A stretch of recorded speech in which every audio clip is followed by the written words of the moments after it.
ഞാൻ ഈ ലൈഫിൽ വളരെ ഹാപ്പിയാണ്. നീ ഹാപ്പി ആയിരിക്കും, പക്ഷെ ഞാൻ ഒട്ടും ഹാപ്പി അല്ല. എനിക്ക് നീ ഇല്ലാതെ പറ്റില്ല. എനിക്ക് നീ ഇല്ലാതെ പറ്റും. എക്സ്ക്യൂസ് മീ, കാര്യങ്ങൾ കോംപ്ലിക്കേറ്റഡ് ആവാതിരിക്കാൻ വേണ്ടിയാണ് ഞാൻ വന്നത്.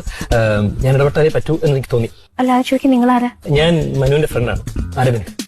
ഓക്കെ മിസ്റ്റർ അരവിന്ദ്, എനിക്ക് റിലേഷൻഷിപ്പിൽ താല്പര്യമില്ല. So I want to break up.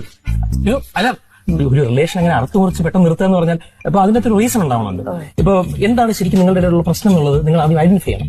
ജാതിയാണോ, മതമാണോ? ഒരു എക്സാമ്പിൾ ഞാൻ പറയാം. എന്റെ ഗേൾഫ്രണ്ടിനെ ഞാൻ ഒഴിവാക്കുന്നത് അവൾ +2 പാസ്സായി അന്നാണ്. കാരണം എന്താ, ആ ദിവസം അവർക്ക് എന്നെക്കാളും വിദ്യാഭ്യാസം വന്നു പോയി, അതെനിക്ക് ഇഷ്ടപ്പെട്ടില്ല.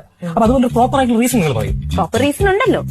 സംഗീത, നിങ്ങൾ ബീച്ചിൽ പോയെന്ന് പറഞ്ഞു, പാർക്കിൽ പോയെന്ന് പറയുന്നു, കഫേയിൽ പോയെന്ന് പറയുന്നു, പല തവണ ഇന്റർഫിയർ ചെയ്തെന്ന് വരാൻ എന്റെ അടുത്ത് പറഞ്ഞു. അപ്പോ അങ്ങനെ നിൽക്കുമ്പോൾ ബ്രേക്കപ്പ് എന്ന് പറയുന്നത് ഇറ്റ്സ് ക്വൈറ്റ് നോർമൽ. അതൊരു സൊല്യൂഷൻ ആയിട്ട് എനിക്ക് ഫീൽ ചെയ്യുന്നില്ല.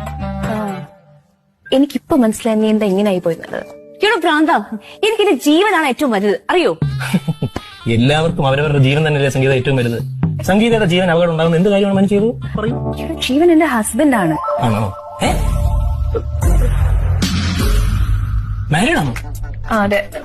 ആണോ?